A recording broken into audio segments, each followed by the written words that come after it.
This is Geometry, Section 3.1, Lines and Angles Formed by a Transversal. So, you may not know what the word transversal means. We're going to talk about that later in this section. So, to start off, parallel lines. What are parallel lines? We all know that parallel lines are lines that never intersect. But, technically, parallel lines have to be coplanar, which means that they are in the same plane. So, coplanar lines that never intersect.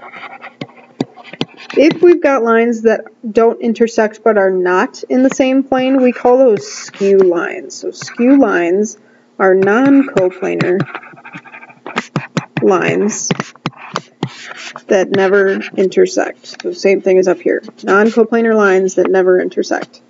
Parallel planes are obviously planes that never intersect. So, if we've got this diagram here, we're pretty familiar with the notion of parallel lines, but skew lines is new to us. So, to explore that a little bit, first name two lines that are parallel to FH. So, FH is this line right here. It's a vertical line. It's going straight up and down. So, if I want lines that are parallel to that, I'm also going to be looking for lines that are going straight up and down, or vertical. So, if I look at the diagram, I've got this line right here, AG. That would be parallel to FH, and then I've also got this line over here, this corner of the box, CJ.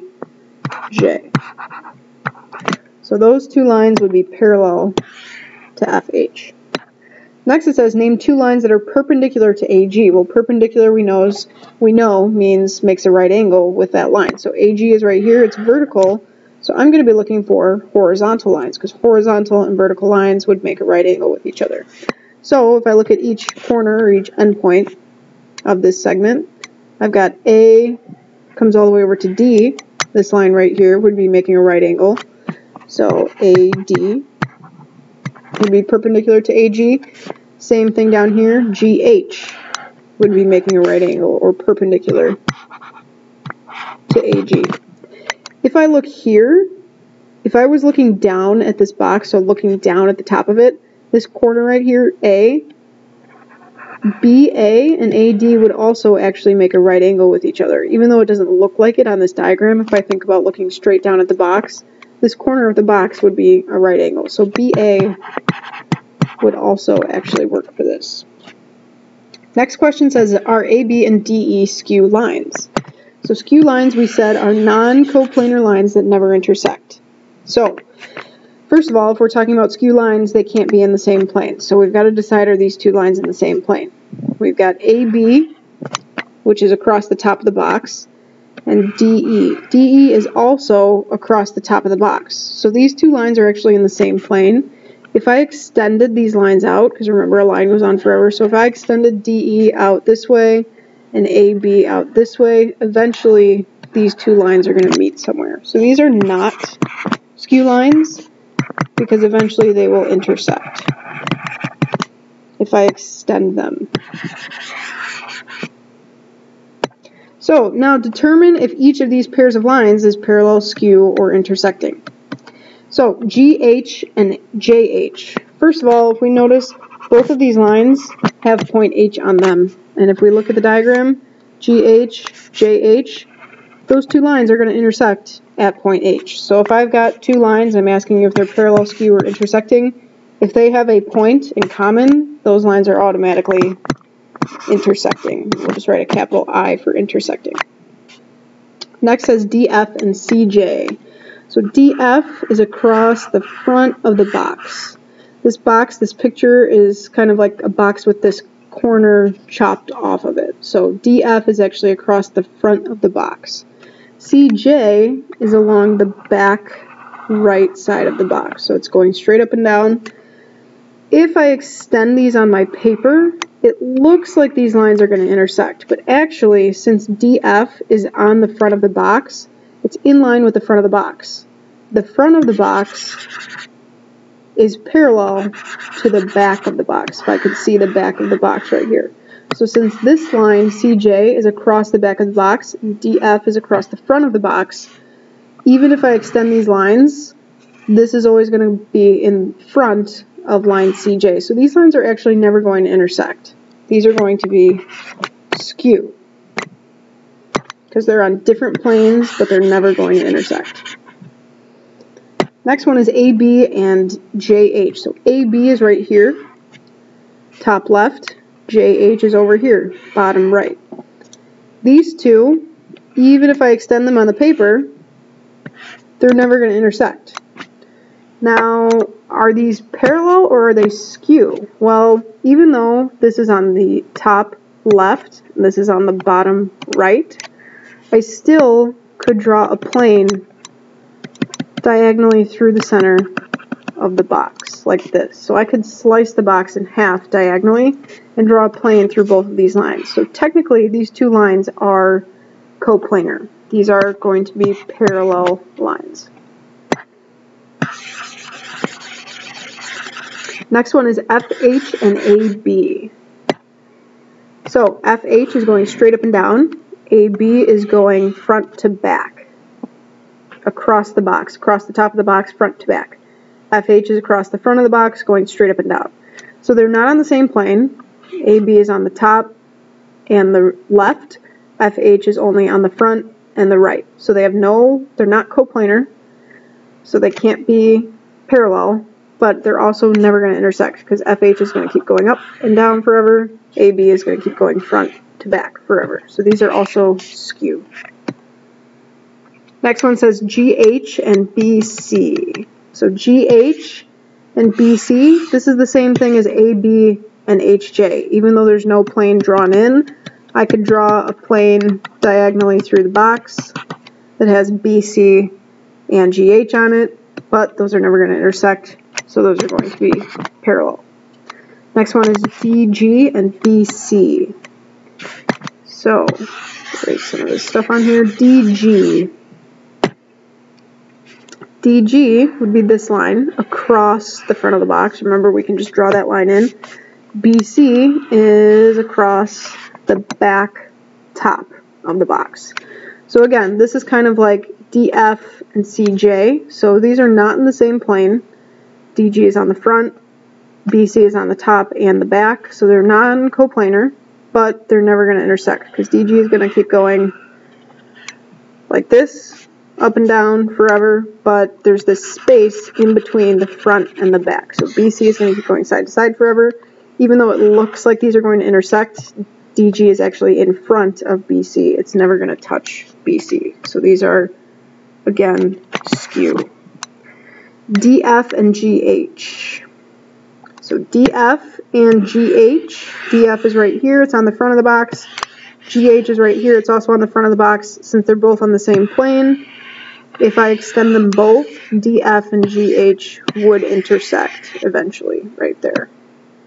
So those are intersecting. EF and JH, last one. So EF is right here. It's across the right side of the box. JH is also across the right side of the box. So if I extend both of these also are both going to intersect eventually along the right side of the box, just a little bit further out. So those are also intersecting. Alright, so now what is a transversal? Why are we learning all this stuff in this section? So a transversal is simply a line that intersects two other lines. So in this diagram right here, I've got these two lines kind of going sideways, and then I've got this line kind of going up and down. This line going up and down would be considered my transversal line. It's intersecting these other two lines. So we've got four new definitions. We've got alternate interior angles, same side interior angles, corresponding angles, and alternate exterior angles. All of these have to do with the idea of two lines and a transversal. So when I've got this situation, I've got these two lines going sideways, and then I've got my transversal. This creates 8 angles. So I've got 1, 2, 3, 4, 5, 6, 7, and 8. So what are alternate interior angles? Well, interior means inside. So alternate interior angles are going to be inside the two lines. So So by that I mean these two lines that are going sideways that are being intersected by the transversal. So inside these two lines, so I'm talking about either 3, 4, 5, or 6. So alternate interior angles, all of these angles, all these definitions are going to be a pair of angles. So two angles put together. So alternate interior angles are inside the two lines, and they are on opposite, alternate means opposite, so opposite sides of the transversal. They are not, however, a linear pair. So opposite sides of the transversal inside the two lines, I could not be talking about 3 and 4, because 3 and 4 are actually a linear pair. They're right next to each other, they're adjacent, and they make a straight line. So I'm not talking about a linear pair. I'm talking about 3, 4, 5, and 6. I need to match up two of them that are on opposite sides of the transversal. So for example, 3 and 6 would be considered alternate interior angles. So angle 3 and angle 6. The other pair would be 4 and 5. Angle 4 and angle 5. So same side interior angles then is also inside the two lines. So I'm still talking about 3, 4, 5, and 6. Same side obviously means they are on the same side of the transversal. So now I'm talking about 3, 5, angle 3 and angle 5. Those are same side interior angles, and then angle 4 and angle 6. Those are on the same side of the transversal inside these two lines. Corresponding angles. This is a little bit more difficult. Corresponding angles. When I'm making a pair of corresponding angles, one has to be inside and one has to be outside the two lines. They have to be on the same side of the transversal. They are also not a linear pair, just like alternate interior angles. They are not a linear pair. None of these are going to be linear pairs, actually. So, one inside, one outside, same side of the transversal, not a linear pair. So if I pick angle 1, angle 1 is outside, so I need to be talking about something inside. So either 3 or 5, because it has to be on the same side of the transversal. So if I'm matching 1 with something, it has to be either 3 or 5, because it has to be on the same side of the transversal. But it can't be 3, because 1 and 3 make a linear pair. We said it could not be a linear pair. So 1 must match up with 5.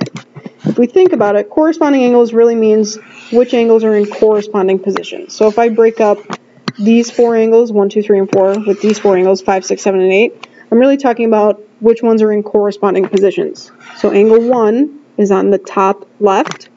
Angle 5 is also on the top left. Angle 2 is on the top right. Angle 6 is on the top right. 3, bottom left. 7, bottom left.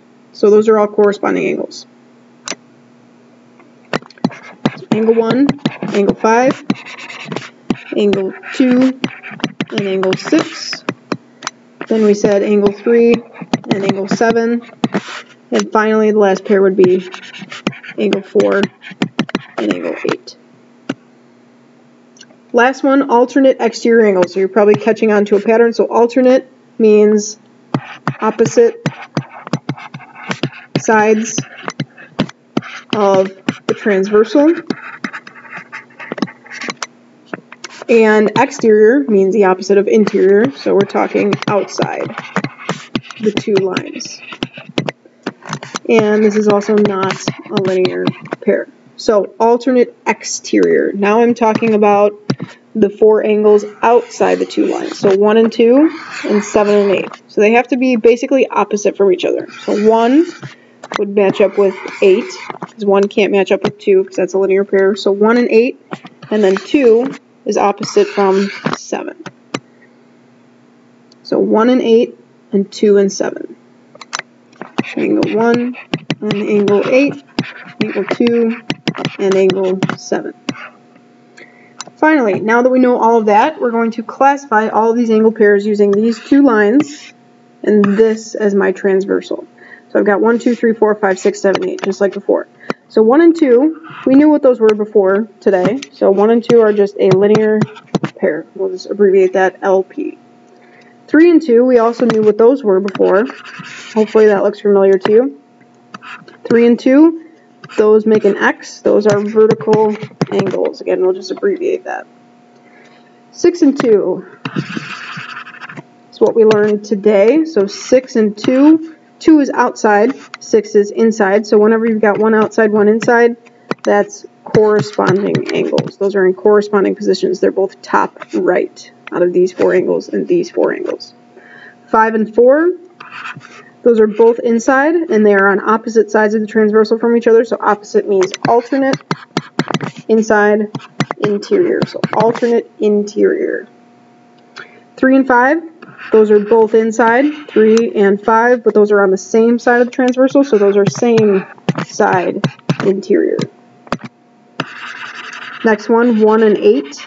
1 and 8 are both outside, and they are opposite from each other, opposite sides of the transversal, so 1 and 8 are alternate exterior angles. 3 and 7, 3 is inside, 7 is outside. They're on the same side of the transversal. They're in the same position.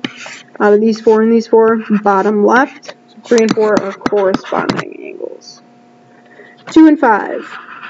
2 is outside, 5 is inside, but they're on opposite sides of the transversal. So we said when one is outside, one is inside. They're probably corresponding, but in order to be corresponding, they have to be on the same side of the transversal. So 2 is outside, 5 is inside, opposite sides of the transversal. We don't have anything to define this, actually. So this is nothing or none. 2 and 7. So 2 is outside, 7 is outside. They're on opposite sides of the transversal. So 2 and 7 are alternate exterior angles.